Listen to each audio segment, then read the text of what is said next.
और भारत की जो बौद्धों की भूमिका है, बौद्धों के साथ क्या होता है। और हमें तो ये बहुत अच्छा प्रूफ मिल गया कि बौद्ध धर्म दीक्षा लेने के बाद किस तरह से हमारे ऊपर अन्याय हो रहा है, अत्याचार हो रहा है। ये हमने वर्ल्ड के प्रेसिडेंट को हमने वहां बताया है, काफी लोगों से चर्चा की है। लेकिन एक बात बहुत मुझे वहां पर चुभ रही थी, वो ये थी कि सभी देश के लोग यही कह रहे थे कि आपका प्रधानमंत्री तो बौद्ध है, वो बौद्ध होने पर ऐसा कैसे कर रहा है। तब हमने सभी लोगों को जाहिर बता दिया कि ये बौद्ध नहीं है, ना तो प्रधानमंत्री बौद्ध है, ना तो यूपी के सीएम बौद्ध है। यूपी के सीएम को बौद्ध, जैसे मैंने आज ये चीवर पहना है, उनका भी जो वस्त्र होता है ये इसी भगवे कलर का है। तो लोगों को लगता है कि ये बुद्धिस्ट मॉन्क है। और सिर्फ लगता ही नहीं है, इन्होंने किताबें लिखी है कि एक मॉन्क सीएम बन गया है, इस तरह से किताबें लिखी हुई है। और तो ये हमने वर्ल्ड के लोगों को जाहिर कर दिया कि ये कोई बौद्ध नहीं है, इनका बौद्ध धर्म से कोई लेना देना नहीं है, बल्कि ये तो भारत के बौद्धों को पीटने का काम करता है, भारत के बौद्धों को हैरेस करने का काम। जी, थाईलैंड में वर्ल्ड फेलोशिप ऑफ बुद्धिस्ट की 30वीं कॉन्फ्रेंस हो रही थी और बाबा साहब पहली, तीसरी और चौथी कॉन्फ्रेंस में गए थे। हर 2 साल के बाद ये कॉन्फ्रेंस होती है। मैं 29वें कॉन्फ्रेंस को 2018 में गया था और उसके बाद लॉकडाउन लग गया, तो 2020 की कॉन्फ्रेंस नहीं हो पाई। और अभी 2022 की कॉन्फ्रेंस 3 दिन जो चली, तो वहां से मैं अभी यहां पर आया हूं। और भारत की जो बौद्धों की भूमिका है, बौद्धों के साथ क्या होता है, और हमें तो ये बहुत अच्छा प्रूफ मिल गया कि बौद्ध धर्म दीक्षा लेने के बाद किस तरह से हमारे ऊपर अन्याय हो रहा है, अत्याचार हो रहा है। ये हमने वर्ल्ड के प्रेसिडेंट को हमने वहां बताया है, काफी लोगों से चर्चा की है। लेकिन एक बात बहुत मुझे वहां पर चुभ रही थी, वो ये थी कि सभी देश के लोग यही कह रहे थे कि आपका प्रधानमंत्री तो बौद्ध है, वो बौद्ध होने पर ऐसा कैसे कर रहा है। तब हमने सभी लोगों को जाहिर बता दिया कि ये बौद्ध नहीं है, ना तो प्रधानमंत्री बौद्ध है, ना तो यूपी के सीएम बौद्ध है। यूपी के सीएम को बौद्ध, जैसे मैंने आज ये चीवर पहना है, उनका भी जो वस्त्र होता है ये इसी भगवे कलर का है। तो लोगों को लगता है कि ये बुद्धिस्ट मॉन्क है। और सिर्फ लगता ही नहीं है, इन्होंने किताबें लिखी है कि एक मॉन्क सीएम बन गया है, इस तरह से किताबें लिखी हुई है। और तो ये हमने वर्ल्ड के लोगों को जाहिर कर दिया कि ये कोई बौद्ध नहीं है, इनका बौद्ध धर्म से कोई लेना देना नहीं है, बल्कि ये तो भारत के बौद्धों को पीटने का काम करता है, भारत के बौद्धों को हैरेस करने का काम करते हैं। ये वर्ल्ड के लोगों को हमने समझा दिया है। और तब हमें उन्हें पता चला है कि ये सब लोग नकली बौद्ध होने का दावा कर रहे हैं। तो कई सारा, और मैंने कल परसों लिखा था कि बहुत बड़ा स्कैम हो रहा है बौद्ध धर्म के नाम पर, कि जो लोग बुद्धिस्ट भी नहीं है, जिनका बौद्ध धर्म से कभी भारत में कभी उन्होंने नाम तक नहीं लिया होगा बुद्ध का, बाबा साहब का, वो लोग वहां से जाकर पैसे ऐंठने का काम कर रहे हैं। सोशियो इकोनॉमिक डेवलपमेंट के नाम पर बहुत सारे पैसे बुद्धिस्ट कंट्रीज से यहां पर लेकर आ रहे हैं। आपके वाराणसी के लिए इन्होंने डेवलपमेंट के लिए पैसे लाए हैं, गंगा की सफाई के लिए बौद्ध देशों से पैसे लाए, आपके बुलेट ट्रेन के लिए बौद्ध देशों से पैसे लाए। भर भर के पैसे इस देश को बौद्ध राष्ट्र दे रहे हैं, बौद्ध देश दे रहे हैं। क्यों दे रहे हैं? क्योंकि यहां के बौद्धों की डेवलपमेंट हो, इस देश के बौद्ध भी एक अच्छे लेवल पर आए। वो कहते हैं कि बुद्धा का धम्म ये गरीबों का धम्म नहीं है, ये अमीरों का, श्रीमंत लोगों का धम्म है। और इसलिए भारत के जो बौद्ध है वो भी अमीर होने चाहिए, इसलिए वो लोग भर भर के पैसा दे रहे हैं। लेकिन ये पैसा जा रहा है क्या नाम है वो आपका, गंगा की सफाई में, और नहीं, एक वीएचपी का कुछ इंद्रेश करके है, इंद्रेश कुमार, आरएसएस का इंद्रेश कुमार, ये वहां से पैसे ले रहा है। ये बीजेपी के मंत्री लोग वहां से पैसे ले रहे हैं। ये सारे लोग वहां से जाकर पैसे ले रहे हैं। और हम लोग जो रियल बुद्धिस्ट है, ये जातियों के चक्कर में पड़े हुए हैं, ये आज भी उस हिंदू धर्म के चक्कर में पड़े हुए हैं। हम, बाबा साहब ने हमें ये रास्ता दिखाया कि तुम इस रास्ते पे चलो और अपनी व्यवस्था खुद कायम करो। हम आज भी इनके दरवाजे पर, पॉलिटिकल पार्टियों के नेताओं के दरवाजे पर बैठे हुए हैं, और ये हमें देंगे तब हम बनेंगे, ऐसा ये सब चल रहा है।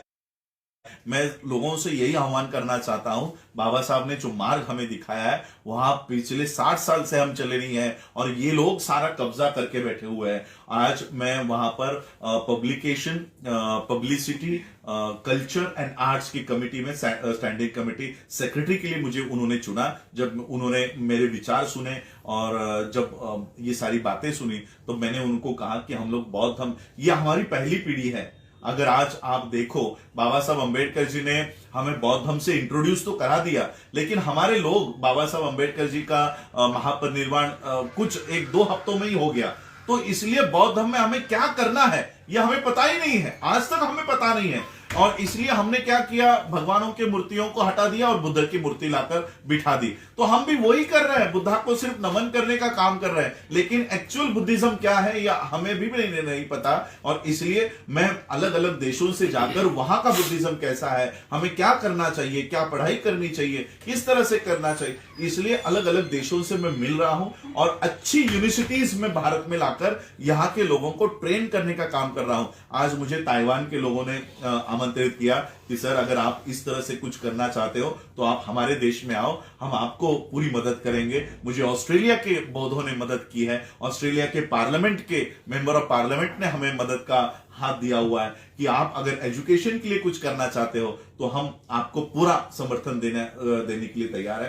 तो आज हम 60 एकड़ जमीन मेरे पास है, वो 60 एकड़ जमीन हम लोग बुद्धिस्ट यूनिवर्सिटी यहां पर बनाएंगे और वर्ल्ड के बुद्धिस्ट कोर्सेस हम हमारे बच्चों के लिए यहां देंगे। और सिर्फ बुद्धिस्ट कोर्सेस ही नहीं, जितने भी आपके प्रोफेशनल कोर्सेस है, जितने भी आपके कॉमर्स, आर्ट्स, साइंस के कोर्सेस है, वो भी हमारे बच्चों के लिए आ देंगे। और बौद्धों का खुद का एजुकेशन सिस्टम हम लोग देखो, बुद्धा का सबसे बड़ा मैसेज एजुकेशन है। बुद्धा ने जब क्रांति की, उस क्रांति के का परिणाम यह हुआ कि देश में 17 विश्वविद्यालय बने, 17 नालंदा, तक्षशिला, ये बुद्धा के क्रांति के बाद बने। यानी बुद्धा का संदेश, ये शिक्षा का संदेश है। आज बुद्धा हम लोग बौद्ध धर्म अपना रहे हैं, हमारे पास एक बुद्धिस्ट स्कूल नहीं है, एक बुद्धिस्ट यूनिवर्सिटी नहीं है, और इसलिए हमें अब वहां पर काम करना है। हम लोग हमारे 5 साल के बच्चे को अगर आने वाले 10 साल और 15 साल ट्रेन कर पाए तो वो बच्चा इस देश का शासक बन सकता है। इतना हम लोगों को उसको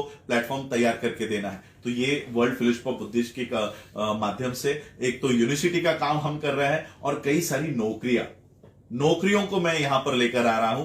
बायोटेक्नोलॉजी के माध्यम से ताइवान ने मुझे आह्वान किया है, मुझे इनवाइट किया है कि सर बायोटेक्नोलॉजी के लिए आपके देश में जो आप करना चाहते हो सारा आपको हम देने के लिए तैयार है। तो मेरे ख्याल से नवंबर महीने में, अगले महीने में ताइवान जाऊंगा और वहां के एंटरप्रेन्योर्स को भारत में लाकर बौद्धों को देने का काम करूंगा कि ये बुद्धिस्ट है, वो भी यही चाहते हैं कि हम जो काम कर रहे हैं, हमारी जो टेक्नोलॉजी है वो हम भारत को देना चाहते हैं, लेकिन हम किसी ब्राह्मणी व्यवस्था के आदमी को नहीं देना चाहते, वो बौद्धों को देना चाहते हैं। तो वो सारा जो आज तक डाइवर्ट हो रहा था, अडानी अंबानी के पास जा रहा था, आज वो वापस बौद्धों के हाथ में लेकर देने का काम हम करेंगे।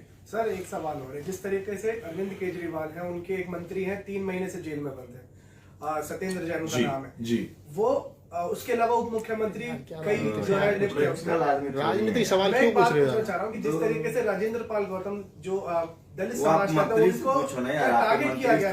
नहीं, वो इसलिए तो हम कह रहे हैं कि जिसके ऊपर आरोप है वो जो जेल में है, आप उससे इस्तीफा नहीं मांग रहे हो। और ये इनके ऊपर कोई आरोप नहीं है, ना किसी पुलिस ने इनके ऊपर कोई एफआईआर की है, ना किसी कोर्ट ने इनको कल्प्रिट घोषित किया है, कोई आरोप नहीं है। आप उनसे मंत्री पद छीन रहे हो। इसलिए हम ये कह रहे थे कि राजेंद्र पाल गौतम जी को खुद से इस्तीफा देने की जरूरत नहीं थी, उनको मांगने देने की हम लोगों को सब्र करना चाहिए था।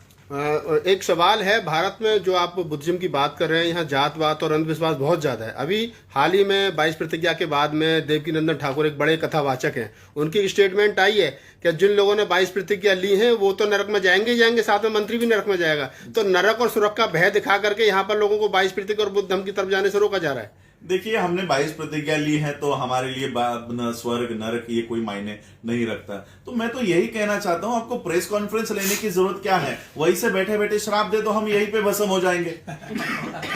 वहीं से बैठे बैठे शराब दे दो ना। तो आपको प्रेस कॉन्फ्रेंस लेकर टीवी पर डिबेट करने की, आपको पुलिस एफआईआर करने की, राष्ट्रपति को खत लिखने की क्या जरूरत है? आप वहीं से बैठकर हमको श्राप दे दो, हम यहीं पर भस्म हो जाते हैं। देखते हैं कि आपके श्राप में, आपके स्वर्ग में, आपके नरक में कितनी ताकत है। चलिए ठीक है, फिनिश।